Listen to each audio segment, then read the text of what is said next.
Palavra da Verdade, a exposição bíblica com Hernandes Dias Lopes.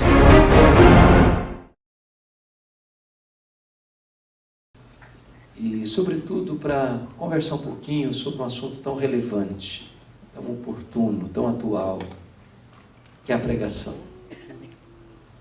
Eu acho que todos nós deveríamos nos sentir muito honrados pelo privilégio que temos de anunciar a maior notícia, a melhor notícia, a melhor mensagem, a mais urgente mensagem, a única mensagem que tem poder de transformar vidas, de sermos embaixadores do Rei dos Reis. Amém.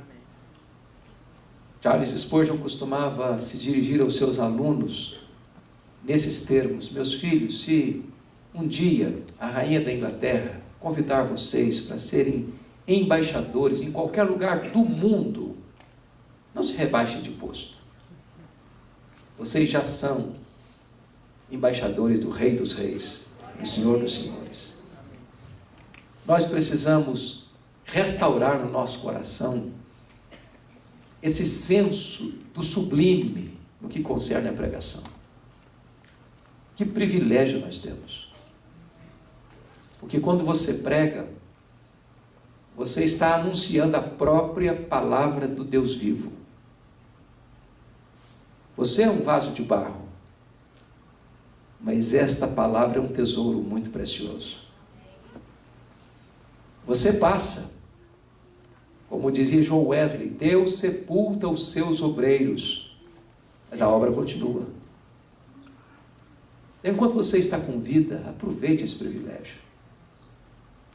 Quando Ashbel Green Simon estava morrendo em São Paulo, a sua irmã, esposa de Blackford, debruçada sobre o seu leito, escuta, ela faz uma pergunta para ele: e agora, meu irmão?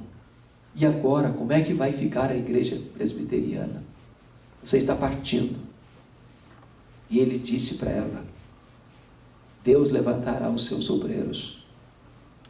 E você e eu somos esses obreiros, estão dando continuidade a esse trabalho. Então eu quero conversar um pouquinho com vocês sobre a questão da pregação. Eu peço que você abra sua Bíblia comigo, por favor, lá em 2 Timóteo, capítulo 4. 2 Timóteo, capítulo 4. No versículo 2. É interessante que Paulo, quando escreveu esta carta, ele já estava fechando as cortinas do seu ministério. Ele estava preso pela segunda vez em Roma, numa masmorra, e já sentenciado de morte. Ele sabia que não ia sair da cadeia. E ele não estava preso agora por questões doutrinárias, por questões religiosas, pelo ciúme ou inveja dos judaizantes. Não, ele estava preso agora porque Roma estava por trás dessa prisão. E ele chega a confessar isso no capítulo 2, verso 9, que ele estava preso como um bandido, como um criminoso, como um malfeitor. Talvez acusado de ser o chefe daqueles que incendiaram Roma, quando o próprio imperador tinha incendiado Roma, e botado a culpa nos crentes. Ele escreve essa carta para dizer que na Ásia havia uma debandada geral. Ninguém queria se associar mais com ele. O cristianismo estava correndo risco seríssimo. Era um tempo muito difícil, de perseguição e de ataque dos falsos mestres. Paulo dá 4 conselhos para Timóteo. Guarda o evangelho, Timóteo. Sofre pelo evangelho, Timóteo. Permanece no evangelho, Timóteo. Prega o evangelho, Timóteo. Hoje eu queria me deter nesse último ponto, capítulo 4, verso 2, quando Paulo diz para Timóteo assim: prega a palavra, insta, quer seja oportuno, quer não.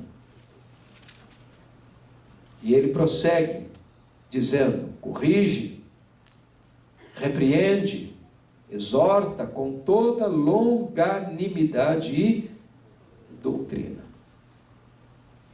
Eu estou seguro disso, irmãos, de que a palavra é o conteúdo da pregação e a autoridade do pregador. Nós não temos outra mensagem a pregar, a não ser a palavra. Não é pregar sobre a palavra, é pregar a palavra. A palavra é o conteúdo.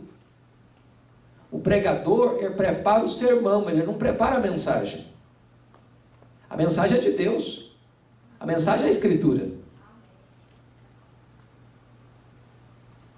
E é nessa confiança que temos a promessa de Deus de que a palavra não volta vazia. Mas a palavra que não volta vazia não é a palavra do pregador, é a palavra de Deus. Então o pregador só tem a promessa de que a mensagem que ele vai anunciar é vitoriosa se ele prega a palavra. Eu não tenho liberdade nem direito de criar a mensagem, de inventar a mensagem, de mudar a mensagem, de diminuir a mensagem, de acrescentar a mensagem. Por isso é pregar a palavra. Quando você prega a palavra, você está debaixo da autoridade do Deus que deu a palavra.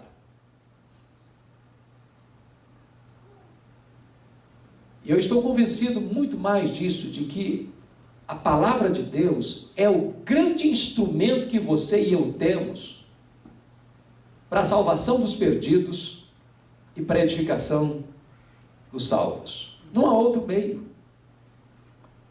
Deus chama pela palavra.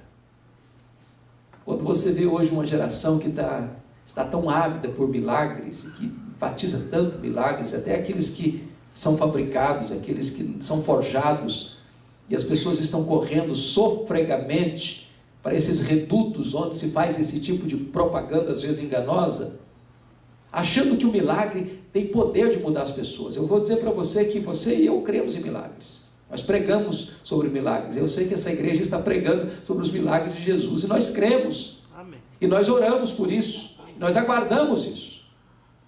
Mas o milagre em si não é o Evangelho. O milagre em si não tem o poder de transformar as pessoas. É a pregação que muda, que transforma. Eu fico imaginando lá em Atos dos Apóstolos, capítulo 2, quando acontece o fenômeno do Pentecostes, o Espírito Santo é derramado em cumprimento da profecia de Joel. A Bíblia diz que eles ficaram cheios do Espírito Santo, eles começaram a falar em outras línguas as grandezas de Deus. As pessoas se aproximam, são atraídas. Mas o milagre em si produziu 3 reações naquele auditório. Primeiro, ceticismo. O que é isso dizer? Segundo, preconceito. São galileus, gente atrasada, fica calmo. Terceiro, zombaria. Estão bêbados, estão embriagados. Mas diz a Escritura que quando Pedro se levantou para pregar, e o sermão dele foi cristocêntrico, ele pregou sobre a morte, a ressurreição, a ascensão, o senhorio de Cristo, Pedro nem terminou de pregar. O auditório já estava impactado. E é curioso que naquela ocasião o apelo não partiu do púlpito para os bancos, partiu dos bancos para o púlpito. Porque foi o auditório que perguntou: o que nós vamos fazer diante dessa mensagem? E Pedro respondeu: arrependei-vos, e cada um de vós seja batizado em nome do Senhor Jesus Cristo para a remissão dos vossos pecados, e recebereis o dom do Espírito Santo. E esta promessa não é apenas para vós, é para os vossos filhos, para aqueles que ainda estão longe, para quantos o Senhor nosso Deus chamar. E ao término, cerca de 3.000 pessoas estavam convertidas. Amém. Irmãos amados, nós precisamos resgatar esse senso da pregação poderosa, da pregação ungida, da pregação fiel, da pregação no poder do Espírito Santo. E eu estou convencido disso, de que é o principal instrumento para o crescimento da igreja, o crescimento saudável da igreja. E eu queria hoje conversar um pouquinho com você então sobre esse assunto. Eu acho que hoje nós temos dois seríssimos extremos no que concerne ao crescimento da igreja. Porque penso que todo pastor deseja o crescimento da igreja.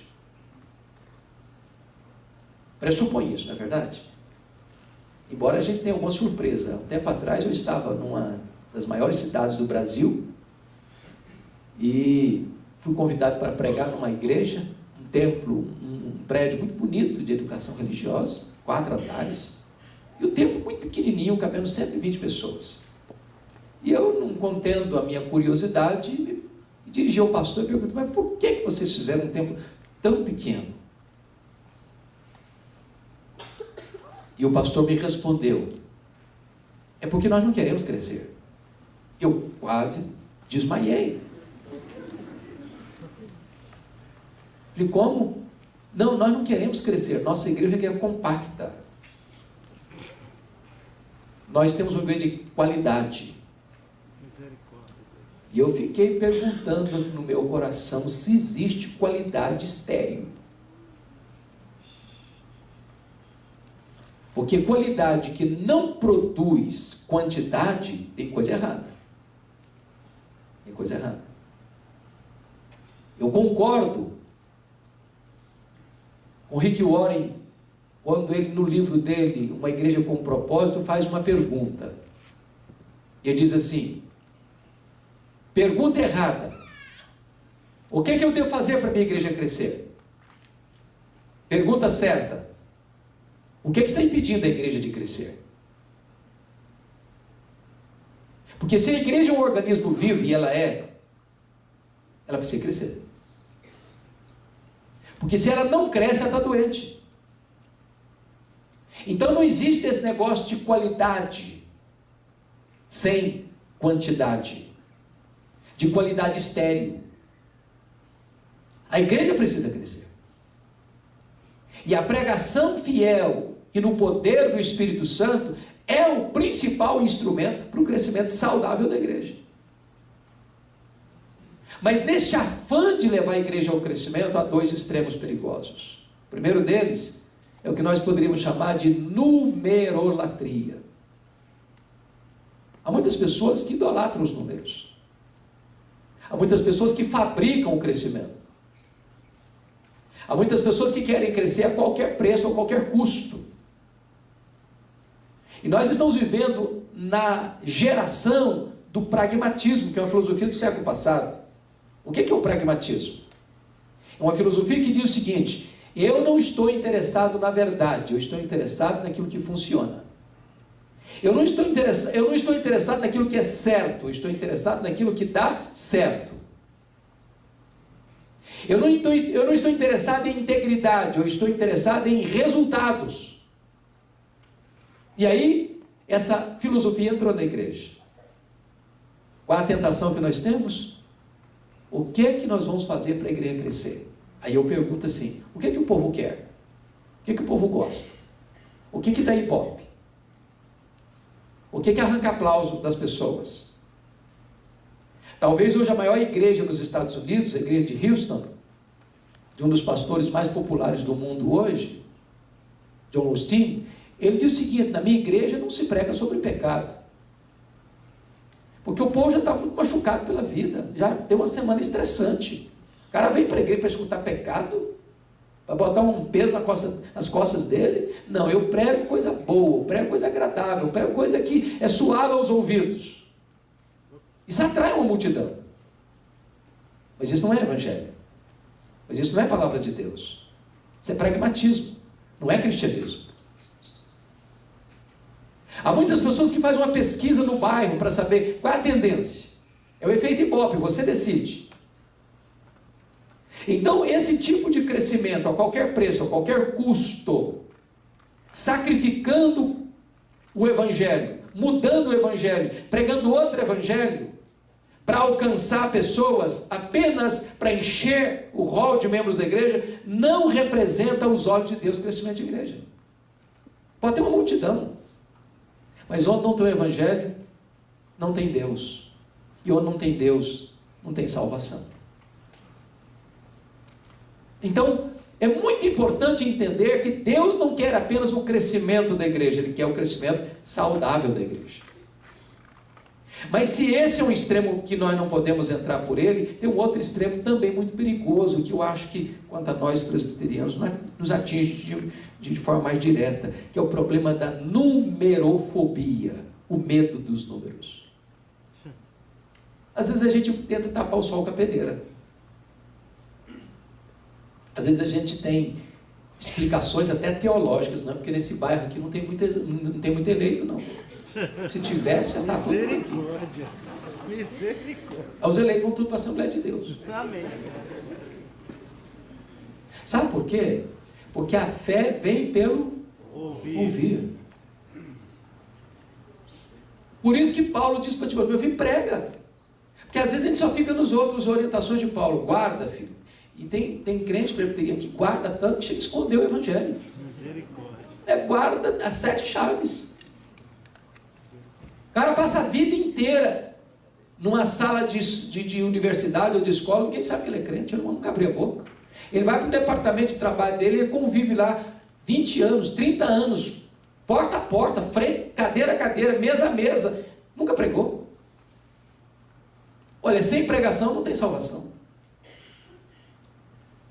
E é preciso entender que pregação não é apenas aquela pregação que vem do púlpito, é a pregação da informalidade da vida, do dia a dia. Não é isso que diz Atos dos Apóstolos?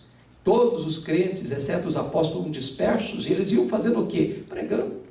Pregando. E quando você prega, tem efeito, tem resultado. É uma coisa impressionante isso. Não importa se é uma criança, se é um adolescente, se é um jovem, há resultado. Eu me lembro quando eu cheguei no seminário de Campinas, e eu fui criado na roça. Eu fui calçar meu primeiro par de sapatos com 8 anos de idade. Eu com 12 anos de idade não sabia o que era luz elétrica, nem cidade, nem televisão. E eu saí da roça para estudar com 12 anos. E quando eu fui para Campinas, eu era o mais matuto da minha turma. Ainda sou. E eu me lembro que uma missionária foi ao seminário e disse: eu vou levar você para conhecer a escola de cadetes. Um lugar bonito em Campinas. E eu era calouro, primeiro ano. E ela chega e me deixa no pátio. Ela tinha coisas a fazer por lá. E eu fiquei de frente para um camarada que era um cadete, todo bonitão, fardado, metralhadora na mão, até o nome dele bordado na lapela da sua farda. E eu me aproximo do cara. Leia aí, João Miguel Corpas. Você conhece a Jesus? O Filho do Deus vivo? E o cara faltou pouco me bater, porque ele era ateu e eu não sabia. Ele blasfemou, me insultou, falou impropérios e me disse com muita firmeza: cale-se, eu não quero ouvir você, eu não acredito nessa bobagem. E eu confesso que eu fiquei meio sem rumo. Por um momento eu fiquei sem rumo. Perdi o caminho de casa. Entretanto, antes de ir embora, Deus me deu um pouquinho de ousadia e disse: eu preciso falar 3 coisas para você antes de ir embora. Primeiro, que Deus existe, você acredita nele ou não. Segundo, que esse Deus que existe ama você, se importa com você, e mandou o seu único filho para morrer em seu lugar, para dar a você a vida eterna. E a terceira coisa é que você é um pecador, e se você não se arrepender, você vai para o inferno. E até logo. Vai fazer o quê? O que é curioso é que Paulo diz para Timóteo assim: prega a palavra, insta, quer seja oportuno, quer não, porque às vezes a gente é muito politicamente correto, você percebeu isso? A gente quase que pede desculpa para a pessoa para pregar para ela. Se você não ficar ofendido, se não for muito inconveniente, se eu não estiver sendo assim muito invasivo, se você não ficar chateado comigo, se você até me permitir eu cometer esse pequeno deslize, você me permite? Me dá licença? Para com isso. Você é embaixador do Rei dos Reis. Você está falando em nome da maior autoridade do universo. O que eu jamais podia esperar é que esse mesmo cadete, no dia seguinte, tivesse um profundo interesse em encontrar-se comigo. A missionária foi na minha casa e disse: ele está lá em casa e quer te ver. No dia seguinte. E eu vou para lá pensando mil coisas. Será que ele ficou chateado? Será que ele não gostou da minha abordagem? Quando eu entrei naquela sala, esse soldado se levantou e correu na minha direção. Me segurou pelos braços, disse: por favor, me fale do seu Deus, me fale do seu Jesus. Ele estava de joelhos em lágrimas, se rendendo a Cristo. Eu acompanhei durante o seminário. No primeiro mês convertido, já levou 3 colegas a Cristo na escola de cadetes. Quando eu saí do seminário, eu perdi o contato com ele. Mas há 2 anos pregando na CEPAL em São Paulo, alguém me disse assim: você tem notícias do João Miguel Corbas? Eu disse: não, eu gostaria de saber a notícia dele.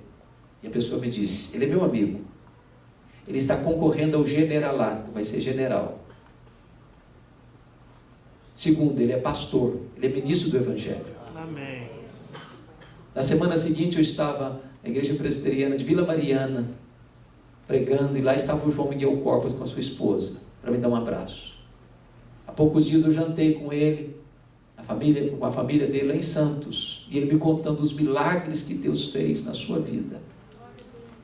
Então, meu amado irmão, o privilégio de pregar não é apenas no púlpito, é na informalidade da vida. Abra sua boca, porque o poder não está no seu conhecimento, nem na sua metodologia, nem na sua eloquência. O poder está na palavra do Deus vivo. O Evangelho é o poder de Deus para a salvação de todo aquele que crê. Então, note uma coisa: nós não podemos ficar dando desculpas com essa questão da numerofobia. A nossa igreja é uma bênção, não entrou ninguém, mas também não saiu ninguém. A igreja é uma igreja que cresce. Cresce a partir da pregação, cresce a partir do testemunho. Eu estava pesquisando sobre esse assunto certa feita, e um homem que me chamou muita atenção, talvez foi o missionário mais relevante do cristianismo no século XX, chama Donald McGraven. Esse homem trabalhava na Índia, na área burocrática, um centro missionário, quando de repente uma pergunta mexeu com o coração dele. E a pergunta foi essa: por que é que algumas igrejas crescem e outras não? Para responder essa pergunta, ele saiu do seu trabalho, percorreu o mundo, fazendo pesquisa. Por que é que algumas igrejas cresciam e outras não? Ele ficou tão apaixonado pelo tema que ele resolve criar um instituto de crescimento de igreja em Oregon, nos Estados Unidos. Sabe com quantos alunos? Com um aluno. Um aluno. Nem americano era boliviano. Mais tarde o seminário de Fuller o convida para ir para a Califórnia e ter lá no seminário de Fuller um centro para o crescimento da igreja, movimento de crescimento de igreja. O que é triste, que é lamentável, é que mais tarde este movimento de crescimento de igreja, esse centro de crescimento de igreja, muda o seu rumo. Vem Peter Wagner, vem outros sucessores, mergulham no pragmatismo e abandonam a principal ênfase, que era a pregação fiel da palavra de Deus.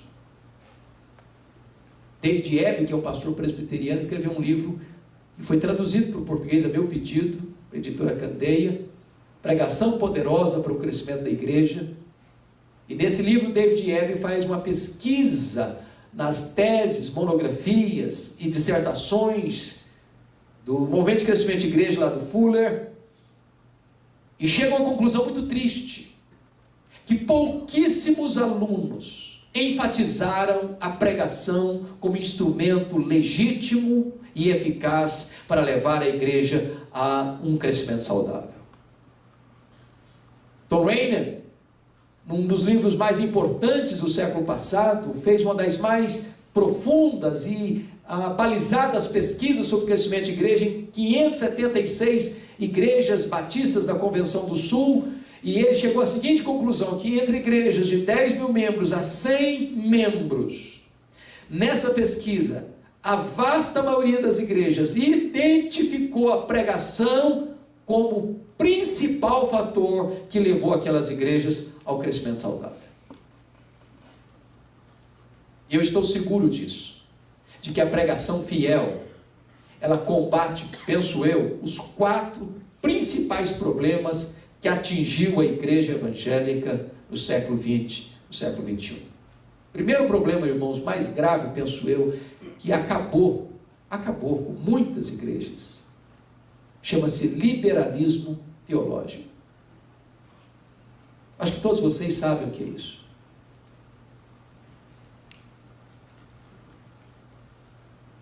Talvez fruto do racionalismo, fruto do iluminismo, muitos seminários já não creem mais que a Bíblia é a palavra de Deus, já não ensinam mais a Bíblia como palavra de Deus, já olham para a Bíblia e acham que a Bíblia é um livro cheio de erros, de contradições, de falhas, de mitos,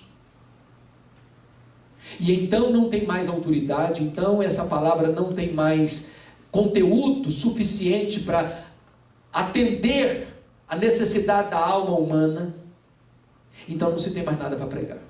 E o que aconteceu? Os seminários se transformaram em centros de incredulidade. Olha para a Europa, o berço do protestantismo, onde aconteceu a reforma, movimento dos puritanos, movimento dos pietistas, movimento dos morávios, as missões modernas, os avivamentos espirituais. A Europa hoje é um continente pós-cristão. É triste constatar isso. Eu estive recentemente pregando em Genebra, fui visitar o Museu João Calvino, meu Deus, uma lástima, uma coisa completamente sem significado, uma casa velha, mas caindo aos pedaços, sem valor qualquer, sem impacto nenhum, uma cultura totalmente secularizada, uma cidade que já foi a maior maquete do reino de Deus na terra. Tive ano passado pregando em Londres,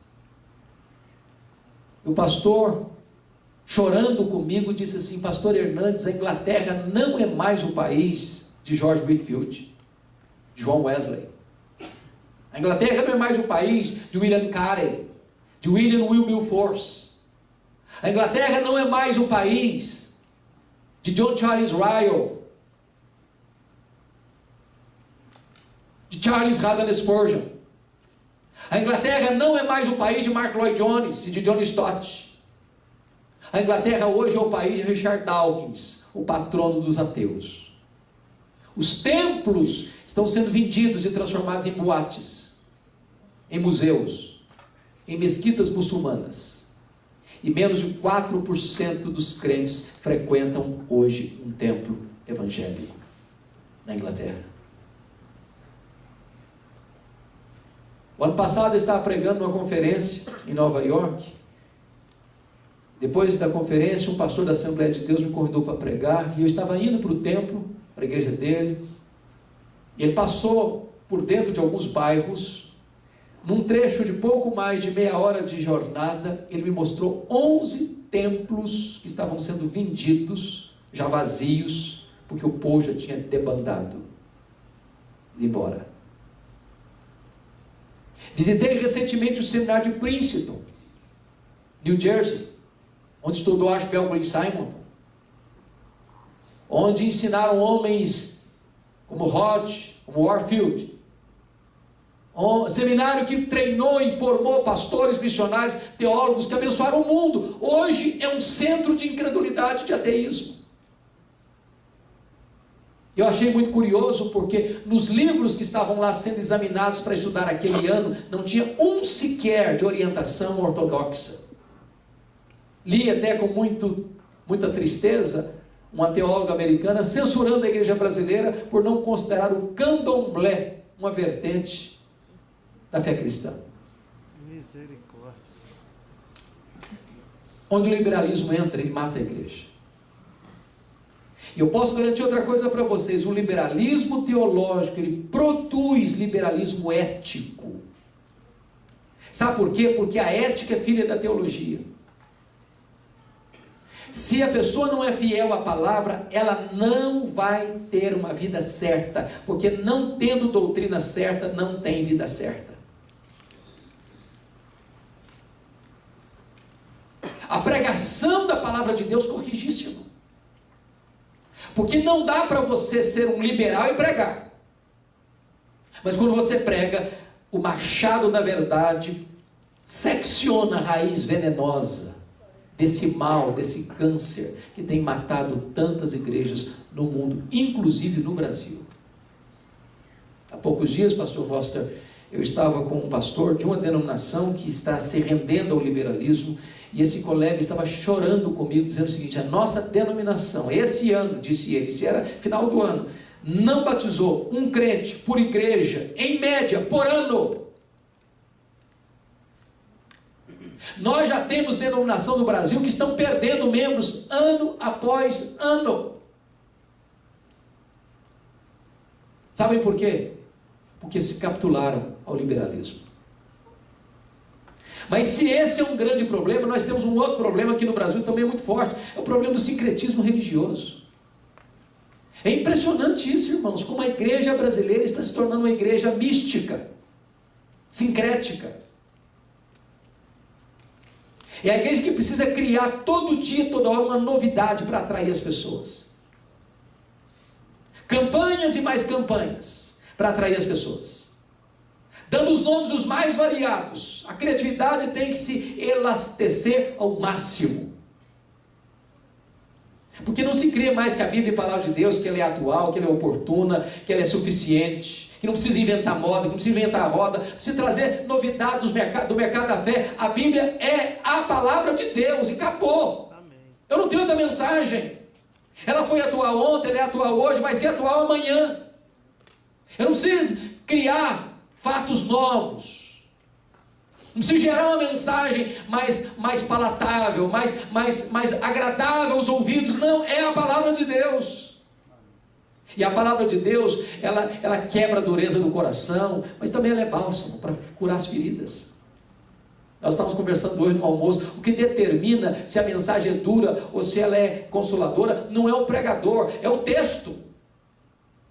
O pregador, quando se levanta, ele não pode mudar o texto é que determina se a mensagem é dura, de confronto, ou se é uma mensagem de bálsamo, de refrigério e de consolo. Ela exorta, ela corrige, ela ensina, ela consola. Prega a palavra. Mas há um outro problema hoje gravíssimo que eu penso que a pregação corrige. E talvez nós presbiterianos precisamos pensar muito nesse assunto. Chama-se ortodoxia morta. Eu até creio, irmãos, que nós, na nossa vasta maioria, não pregamos heresia dos nossos púlpitos.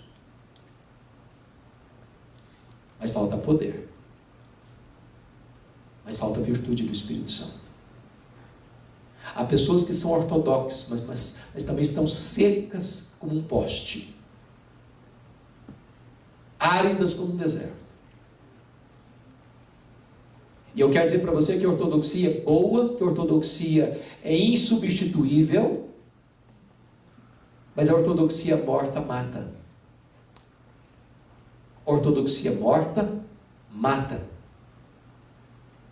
Eu tenho que concordar com I.M. Bounds quando ele diz o seguinte, que nós estamos à procura de melhores métodos e Deus está à procura de melhores homens. Deus não unge métodos, Deus unge homens. E Lutero dizia assim: sermão sem unção endurece o coração das pessoas.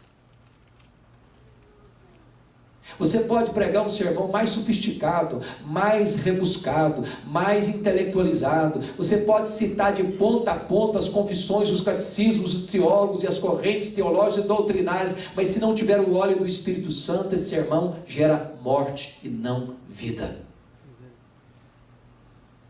E nós precisamos do Espírito Santo, irmãos. Amém. Não dá para pregar a palavra do Deus vivo sem coração quebrado e sem olhos molhados. Não dá. Não dá. Eu estou convencido disso, que a maior necessidade da igreja presbiteriana do Brasil, que a maior necessidade da igreja evangélica do Brasil é um reavivamento nos púlpitos. Um reavivamento nos púlpitos. Foi por isso que quando perguntaram para Moody assim, Moody, qual é o maior problema da obra? Ele respondeu, o maior problema da obra são os obreiros. E eu tenho que admitir isso. Eu sou o maior problema da igreja.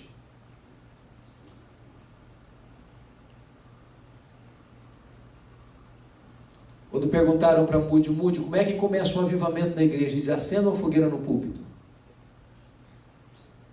Porque se o pregador for um graveto seco a pegar fogo, até lenha verde vai começar a arder.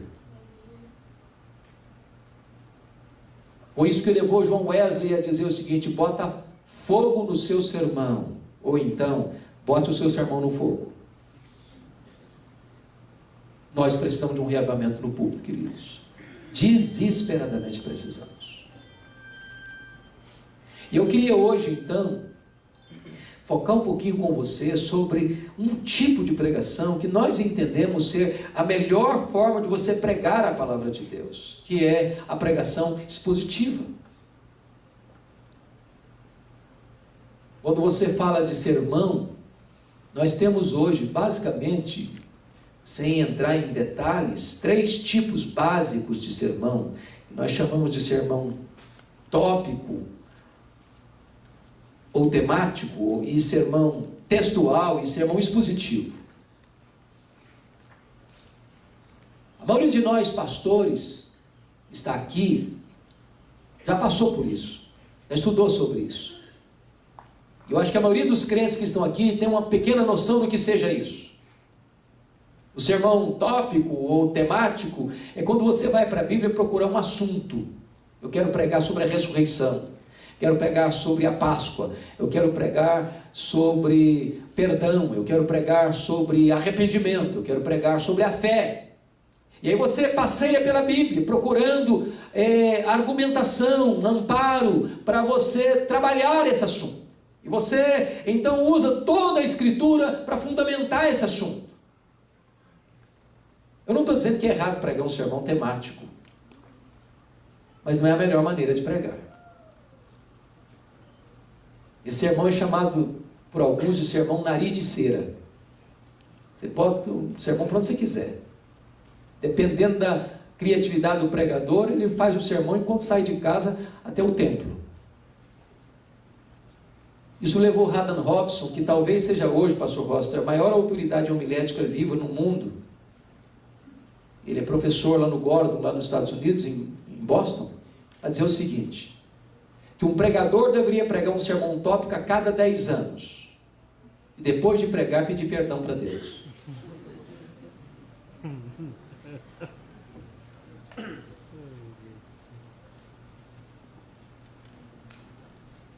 O segundo tipo de sermão, eu, quando estudei no seminário, o meu professor me ensinava esse tipo de sermão, e era contrário a sermão expositivo. Era o sermão textual. Sermão textual é quando você vai para um texto da Bíblia, segundo Blackwood, não pode ser mais do que 3 versículos, no máximo 3 versículos, e você olha para esse texto, mesmo tirando-o do contexto. É como se você estivesse pegando desse versículo 2, ou no máximo 3, e botasse numa lâmina, e examinasse só aquele texto, sem observar o contexto geral daquele capítulo onde aquele texto está inserido. Por exemplo, vamos imaginar que você esteja querendo falar sobre música na igreja, o departamento de música convidou você para dar uma palestra ou um sermão sobre esse assunto, e aí você pega lá o Salmo 40, versículo 3, é escrito assim, me pôs nos lábios um novo cântico, um hino de louvor ao nosso Deus. Muitos verão essas coisas, temerão e confiarão no Senhor. Você não quer expor o capítulo 40 do Salmo, ou o capítulo 1, o Salmo 40. Você só quer focar nesse versículo, que trata de música. Então você vai olhar e tirar desse único versículo seu tema e as suas argumentações. Aí você olha, e me pôs nos lábios. Bom, quem põe nos lábios? Deus. Então Deus é a origem dessa música. Me pôs nos lábios o quê? Um novo cântico. Está falando da natureza dessa música. Mas essa música é um hino de louvor ao nosso Deus. Está falando do propósito desta música. E essa música tem um resultado.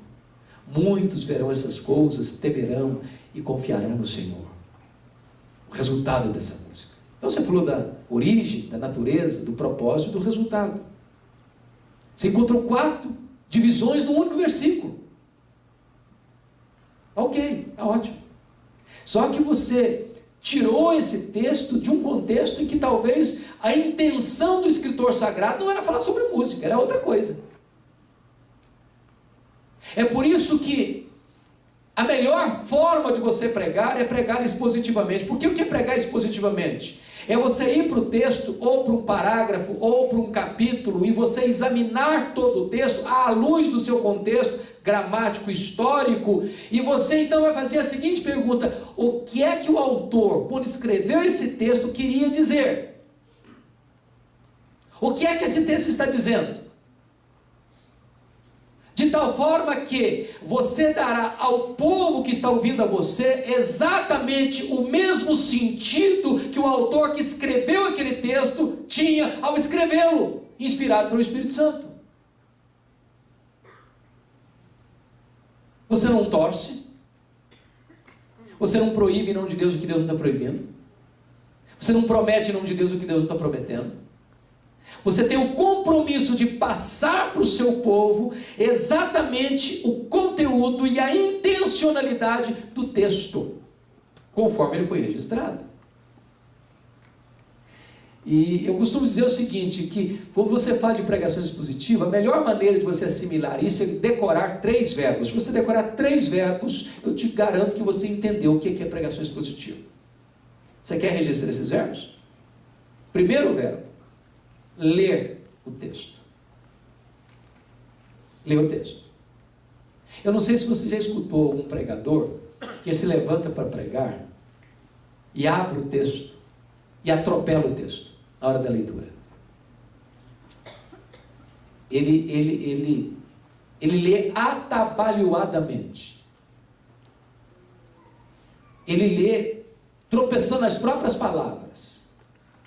E quando você escuta isso, você chega a algumas conclusões assentado no banco.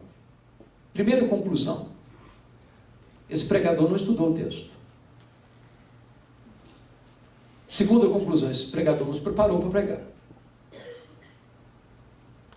Terceira conclusão: ele não conhece o texto. Quarta conclusão: ele está desprezando o texto. Quinta conclusão: o que é importante é o que ele vai falar e não o que o texto está dizendo. Aí você já fica vacinado para não ouvir. Deixa eu dizer uma coisa para você: a parte mais importante do sermão é a leitura do texto. Porque você só vai pregar se você tiver compromisso com o texto que você leu. A não ser que você seja como aquele pregador que diz assim: eu já tenho um sermão prontinho, só me falta o texto agora.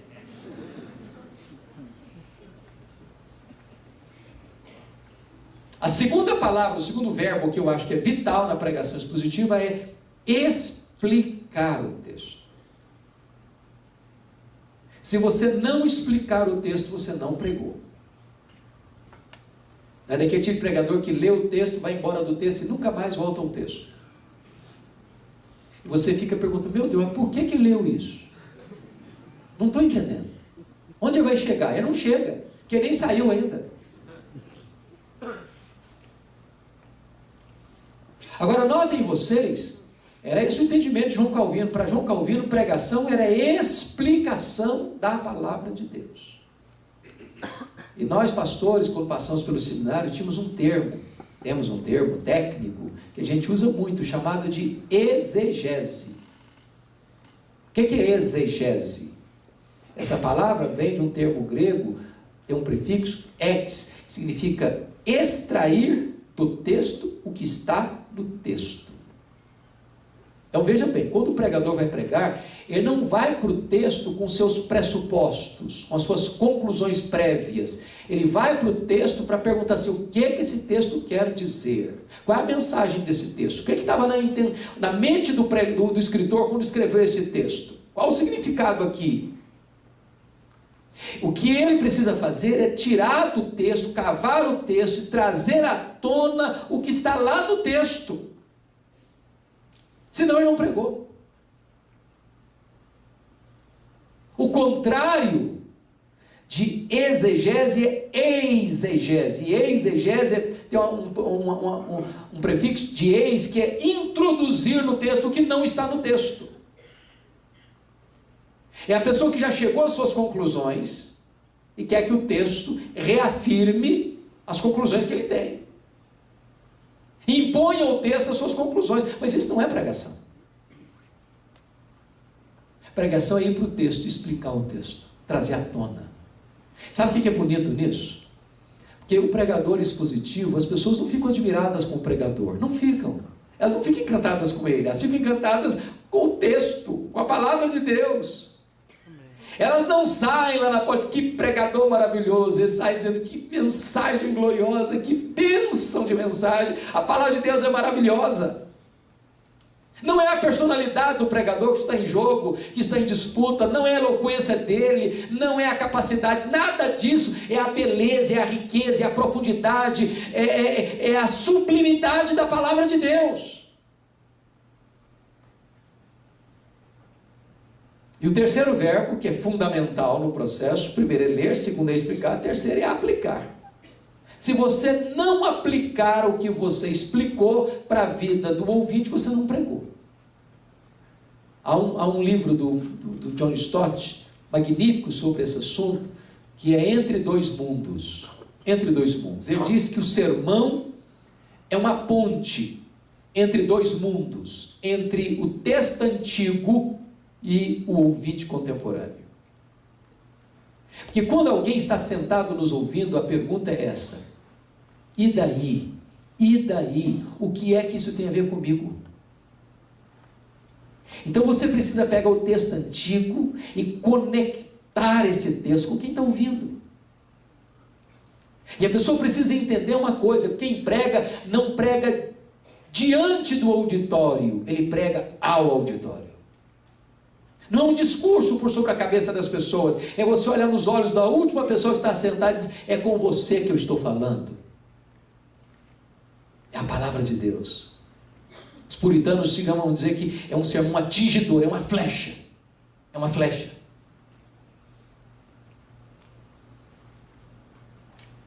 É preciso aplicar, queridos. Senão, a gente vai fazer igual aquele camarada que está pregando sobre João 10. O cara falou sobre pastor, falou sobre ovelha, falou sobre pastagens, falou sobre os perigos da ovelha, as fraquezas da ovelha, a miopia da ovelha, e os lobos que atacam as ovelhas, e falou, e terminou o sermão dele há 2000 anos, lá nas campinas da Judéia, e o cara estava escutando, falou: mas e daí, meu Deus do céu, o que tem a ver isso comigo? E daí? Agora, preste atenção nisso. Tem pregador que tenta aplicar sem explicar também. Já viu o pregador que já começa a pregar, já aplicando, mas eu não expõe nada, ainda aplicar o quê? Haddon Robson tem um livro que eu acho magnífico, onde ele trata da questão da aplicação. Ele diz que a coisa mais perigosa na pregação é o que eu chamo de a heresia da aplicação. E a heresia da aplicação se dá pelo mau entendimento do texto. Quando a interpretação é errada, a aplicação é errada também. Isso é igual médico. Você vai no médico, você fez o diagnóstico da sua doença errado, ele vai te dar o remédio errado. Se o diagnóstico está certo, o remédio que vai dar não vai dar certo também. Eu explico para você esse negócio de aplicação errada. Eu estava pregando em Governador Valadares um dia, e retornando de carro para Vitória. É longe que dói. E eu estava sozinho, era quase 3 horas da madrugada, e eu estava com muito sono, quase chegando em casa, mas não aguentava mais. Faltava ainda uns 50 quilômetros, e eu já estava cochilando no volante. Aí eu me lembrei, não, tem um rádio aqui, vou ligar o rádio, quem sabe os barulhos me faz acordar. Quando eu liguei, tinha um pregador muito animado, 3 horas da manhã quase, pregando um sermão sobre Sansão. E aquele troço me despertou. Me despertou. E ele pregando animado, que você tem que matar o seu leão. Eu falei, é esse mesmo, eu tenho que matar também. O meu leão aqui está grande, e eu preciso vencer esse leão do sono, e vão para aqui, vão para ali. Eu falei, mas se você matar o seu leão, você tem uma grande recompensa, você pode beber o mel. Aí eu falei, meu Deus, o cara não entendeu o texto. Ele não entendeu o texto. Lembra lá da caveira do leão morto lá, pegou um favo de mel e começou a chupar? Aqui não era recompensa coisa nenhuma. Aquilo era uma quebra de um voto de nazireada. Aquilo era uma maldição na vida dele. Ele não podia tocar em cadáver. O pregador não entendeu o texto. Porque ele não entendeu o texto, ele estava dizendo que era uma bênção, aquilo que era maldição. Então preste atenção, você não pode prometer em nome de Deus o que Deus não está prometendo. Que prometer em nome de Deus o que Deus não está prometendo é ser um falso profeta. Um falso profeta. Meus irmãos, nós lidamos com o sublime, nós não podemos brincar com a palavra de Deus. Não podemos. Por que algumas pessoas, mesmo sabendo, evitam pregações positivas? Eu acho que as principais razões por que muitos não pregam expositivamente, primeiro que não aprenderam no seminário. Eu mesmo não aprendi não. Eu me lembro, o reverendo Washington está aqui, meu colega de classe, que um dos nossos colegas, eu não vou falar o nome dele, pregou no sermão de prova um sermão expositivo. E levou chumbo de todo lado. Naquela época parecia que você era infiel se pregar um sermão expositivo. Hoje, graças a Deus, os nossos seminários ensinam pregação expositiva. Segundo, sabe por que as pessoas não pregam expositivamente? Eu vou fazer uma constatação aqui. A maioria dos pastores possui uma biblioteca sofrível. Sofrível. Eu já tenho pregado em mais de 1000 igrejas pelo Brasil afora, e uma das coisas que eu gosto de fazer é visitar a biblioteca do pastor. E eu confesso para vocês que alguns colegas têm pouquíssimos livros, alguns até muito amarelados com o tempo. E a conclusão que eu chego é a seguinte: ou esse colega é um fenômeno, ou ele é um fenômeno. Oh meu Deus do céu, o povo dele está passando fome. O que eu posso garantir para você é que ninguém prega expositivamente sem estudar seriamente. Não dá. Não dá para improvisar. Não dá. Não dá para improvisar. Eu tenho 33 anos de ministério. Eu não gasto menos que 10 horas até hoje. Não gasto menos que 10 horas até hoje para preparar um sermão. Não tem jeito. Ou você prepara, ou você não prega. Eu tenho um colega, que é um bom orador. Sabe o que ele faz? Ele vai para uma igreja e fica 5 anos, ele tem uma caixa de sermão. Quando fica no fundo da caixa, acaba o último sermão, vai embora para outra igreja. Começa tudo de novo. Não, vai fazer o quê?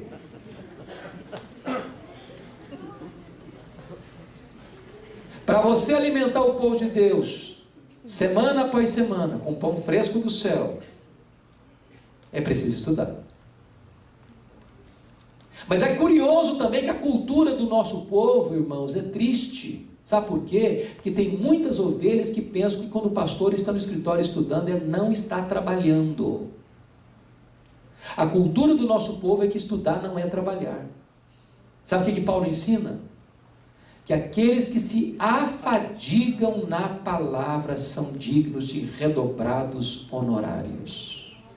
Dê graças a Deus o seu pastor está queimando fosfato em cima dos livros. Amém. Ele está cumprindo o que Deus mandou fazer. Amém. Se preparando para pregar. Porque às vezes os crentes são assim.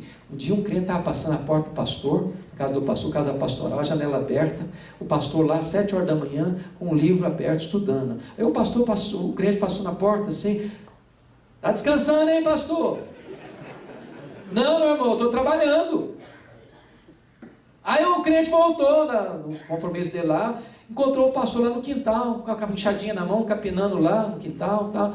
Aí o crente falou, está trabalhando, hein, pastor? Não, meu filho, agora eu estou descansando. Agora eu estou descansando.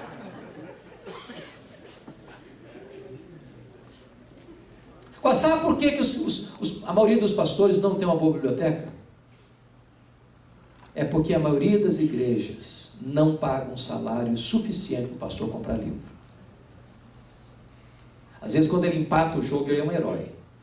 E livro está caro. Às vezes eu vou para congresso, eu fico até com dó. O pastor pega o livro, acaricia o livro, pega a orelha do livro, passa a mão para lá, passa a mão para lá. Namora o livro, paquera o livro, até flerta o coitado do livro. Deixa o livro lá. Não consegue levar. Eu costumo dizer o seguinte, que a liderança da igreja devia votar uma verba mensal para o pastor comprar livro. E esse é um santo investimento. Agora, se o sermão não melhorar também, corta a verba. Porque livro só para enfeitar a biblioteca não resolve nada também.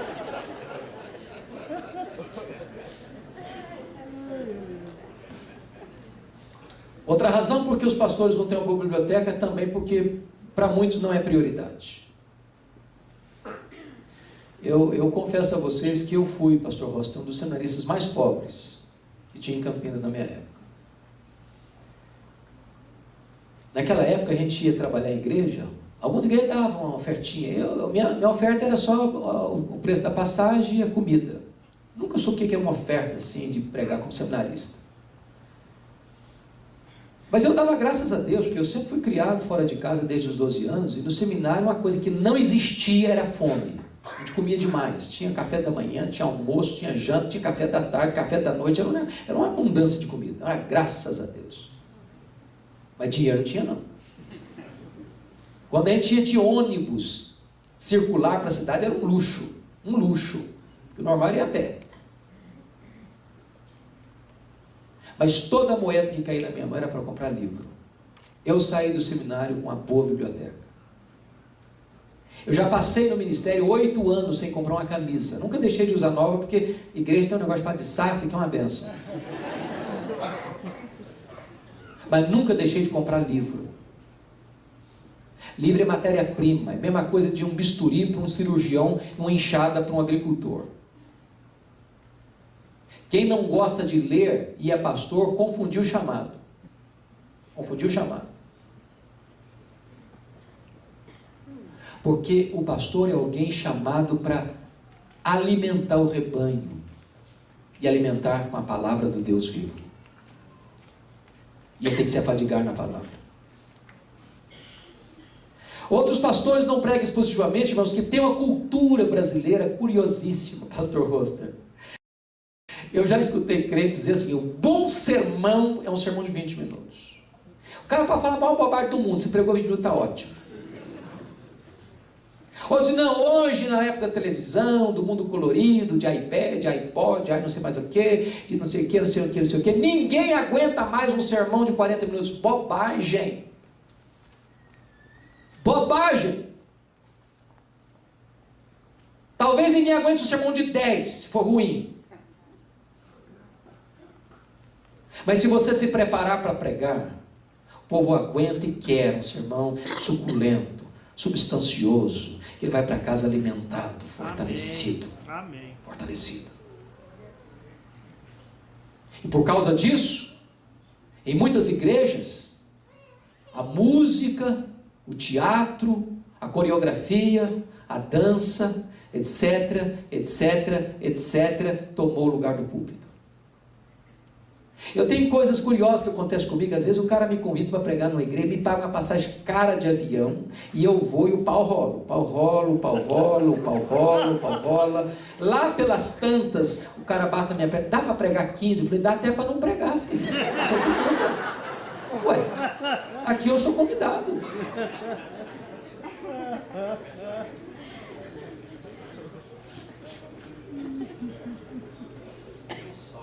Nós precisamos de dar primazia à palavra de Deus. Primazia à palavra de Deus. Eu quero dizer para você o seguinte, que pregar exclusivamente é uma bênção tão grande, mas tão grande, porque você prega com o seguinte descanso: seu propósito aqui é ser fiel, não é ser popular. Assim diz o Senhor, é a essência da pregação expositiva. É Deus que está falando, e se Deus está falando, não precisa pedir desculpa para ninguém. Não preciso pedir desculpa para ninguém. Eu não tenho que ser politicamente correto. Eu estou falando a palavra do Deus vivo. Pronto, acabou. Segundo, irmãos, quando você prega a palavra de Deus, expositivamente falando, você não perde tempo pensando no que você vai pregar. Todo pastor sabe o que eu estou falando. O maior drama do pastor é o seguinte: ele prega toda semana, às vezes várias vezes na semana, e ele sai no domingo à noite, os crentes vão para casa tranquilo, assim, gostam, que mensagem maravilhosa, que bênção, meu Deus. O pastor vai para casa e fala: meu Deus, o que eu vou pregar domingo? Oh meu Deus, fala comigo, Senhor. Ele já vai angustiado: o que eu vou falar domingo? E se ele não tem o compromisso de pregar exclusivamente, ele passa, às vezes, até a maior parte da semana pensando: o que eu vou pregar? O que eu vou pregar? O que eu vou pregar? O que eu vou pregar? O que eu vou pregar? Ele abre um livro, ele abre uma revista, ele abre um sermonário, ele abre uma coisa, ele abre outra. Quando chega no sábado, ele está desesperado. Ele tem que pregar uma coisa e ainda não sabe o que vai fazer. Mas se ele é um pregador expositivo, no domingo à noite ele já começa a estudar o texto que vai expor no domingo seguinte. Semana inteira ele está enchendo o coração, ele está enchendo a mente, a alma dele vai borbulhando dessa verdade. Quando chega no domingo, aquele negócio está vazando pelos poros da sua alma. Gastou o tempo inteiro investindo no que pregar e não pensando o que pregar. Terceiro, quando você prega expositivamente, não tem um problema de milindres. Milindre é um negócio seríssimo de igreja. Os crentes são milindrosos, sabia? Você conhece crente cristal? Tem crente cristal, irmãos. Pastor pregou pensando em mim, ele sabe que eu estou com esse problema. Irmão carapuça, eu não aguento ser irmão carapuça. Aí o coitado do pregador, pastor, ainda depois prega, ainda recebe uma bronca na porta da igreja. É complicado isso. Ou vocês acham que não acontece isso hoje? Quanto menor a igreja, pior fica. Pensa você comigo, pastor tadinho, lá da igreja dele, 100 membros, presbítero mais forte da igreja lá, que o cara que disse que é até o fundador da igreja, quase que dono, está passando uma crise conjugal. Aí o coitado do pastor chega no domingo à noite e fala: meus irmãos, vamos abrir a palavra de Deus em Mateus capítulo 18, eu quero falar para vocês hoje sobre divórcio.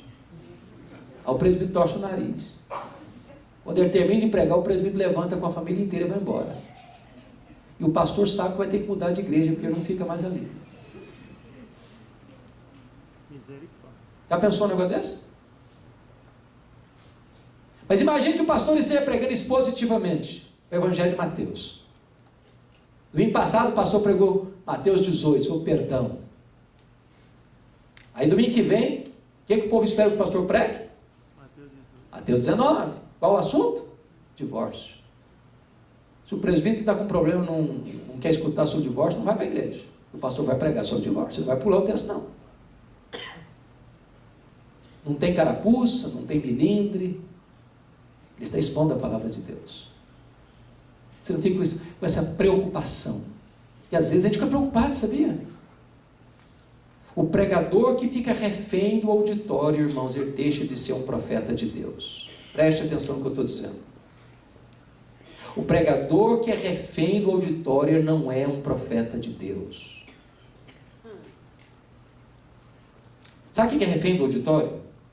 Eu não posso pregar isso porque a família tal está enfrentando esse problema. Eu não posso pregar sobre aquilo porque a família outra está enfrentando aquele problema. Eu não posso também abordar esse assunto porque senão o fulano de tal vai ficar ofendido. Também esse assunto eu não posso abordar porque senão vai mexer com o fulano de tal. Esse assunto eu não posso porque o maior dizimista da igreja também vai ficar chateado. Então eu começo a ficar sem beira e nem eira. Igual aquele cara que foi pregar numa igreja, ele está indo, alguém puxou o coletor e falou: aqui não pode pregar sobre adultério não, porque tem uma família rica aqui que está com problema aí, se você fala esse assunto, vai embora da igreja. Eu andou porque falou: aqui jogo não pode falar não, porque tem gente que gosta de fazer uma fezinha, então você não está com esse assunto. A bebida alcoólica não pode não, porque tem gente que gosta de encher a cara aqui, que se falar dá problema. Aí o cara chegou no povo e falou: eu estou frito. O que eu vou fazer? Eu Eu não posso pregar sobre adultério, não posso pregar sobre jogo, não posso pregar sobre bebida. Ele levantou um gaiato no fundo e falou: pega sobre judeus, não tem nenhum aqui, não pode falar à vontade.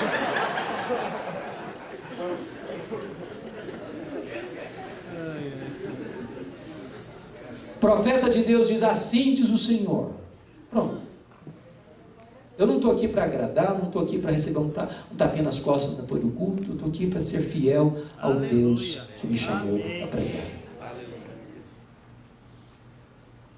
Mas, irmãos, tudo isso não funciona se você não for uma pessoa cheia do Espírito Santo de Deus. A pregação não pode ser divorciada da vida do pregador. Porque só um homem chama, prega fervorosamente. Mark Lloyd Jones diz que pregação é lógica em fogo, que emana de um homem que está em fogo.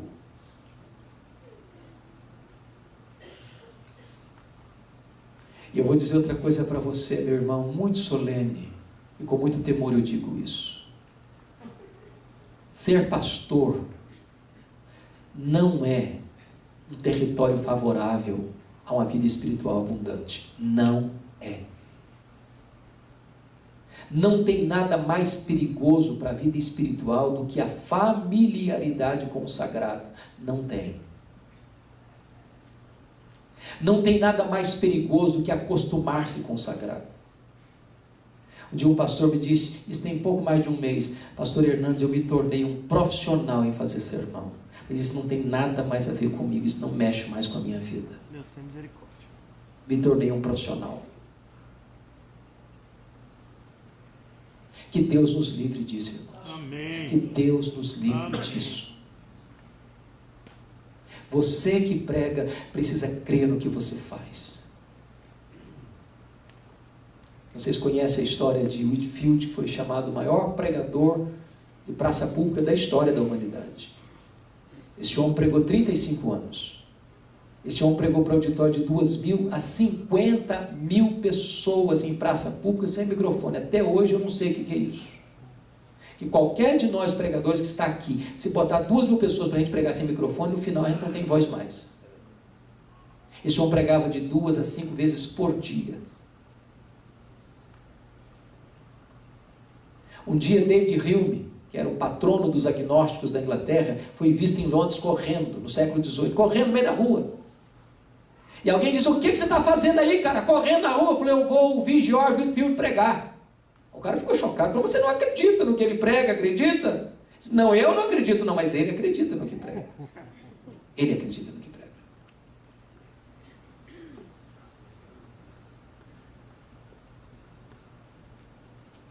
Que Deus nos ajude a sermos homens de oração. Amém. Que Deus nos ajude a ser homens cheios do Espírito Santo. Que Deus nos ajude a sermos homens piedosos. Que Deus nos ajude a sermos homens de coração quebrantado e olhos molhados de lágrimas. Que Deus nos ajude a experimentarmos um avivamento no púlpito. Aleluia. Para que os bancos peguem fogo também. Aleluia. Que Deus nos ajude. Pastor Rossi, por favor.